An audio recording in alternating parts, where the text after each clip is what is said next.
शादी करोगी मुझसे?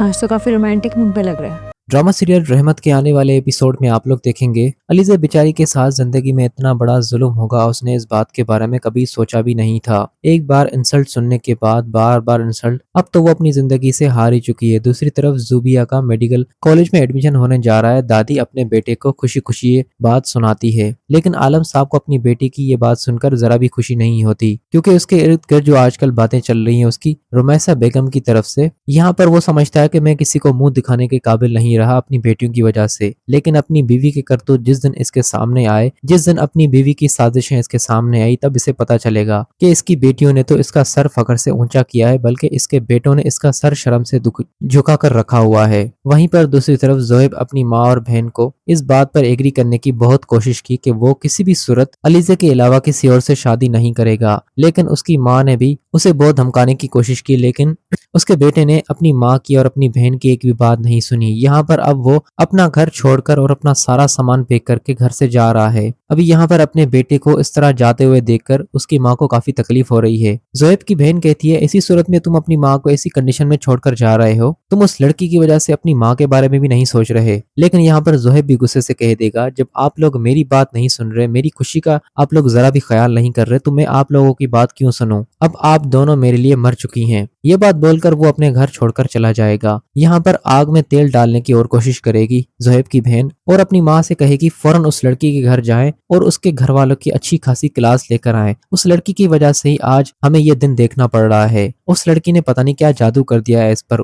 कल तक ये लड़का तो किसी लड़की पर शादी करने के लिए राजी नहीं हो रहा था, और आज एक माजूर लड़के पर ये मर मिट रहा है। आप फौरन से जाएं उसके घर पर। ज़ोएब की माँ बिना सोचे समझे चली जाती है अलीज़ा के घर पर, लेकिन बदकिस्मती के साथ वहां पर आलम भी मौजूद होगा, क्योंकि आलम को तो पहले से ही रुमैसा बेगम ने उल्टी सीधी पट्टियां पढ़ाकर यहाँ पर भिजवा दिया था कि जाओ अपनी बीवी की खैर खबर लो, अपनी बेटियों की खबर लो जरा, क्या वो गुल खिला रही हैं मोहल्ले में। यहाँ पर जैसे ही ज़ोएब की माँ आएगी तो बदकिस्मती के साथ आलम साहब का भी उसके साथ आमना सामना हो जाएगा। सभी घर वालों के सामने, सबके सामने हाथ जोड़कर कहेगी, तुम लोगों की वजह से आज मेरा बेटा घर छोड़कर चला गया है। पता नहीं क्या तुम्हारी माजूर बेटी ने मेरे बेटे पर पट्टियां पढ़ा रखी थी। आज उसने अपनी माँ के बारे में भी नहीं सोचा और घर छोड़कर चला गया। ये सब कुछ आपकी बेटी की वजह से हुआ है। खुद तो उसने जिंदगी में कुछ हासिल नहीं किया, और पता नहीं किन किन लोगों को घर में बुलाती रहती है। पता नहीं किस तरह का काम करके इसने मेरे बेटे को भी अपने जाल में फंसाया। ये सारी बातें सुनकर आलम साहब को काफी तकलीफ भी होगी और उससे गुस्सा भी आएगा। अलीज़ा बाहर अपनी इतनी ज्यादा इंसल्ट सुनकर उसे काफी तकलीफ पहुंचने लगेगी। उसके पास परी मौजूद होगी, परी उसे काफी हौसला देगी, लेकिन अलीज़ा को भी काफी तकलीफ होगी। अब अलीज़ा का दिल कर रहा है कि वो जहर खाकर मर जाए।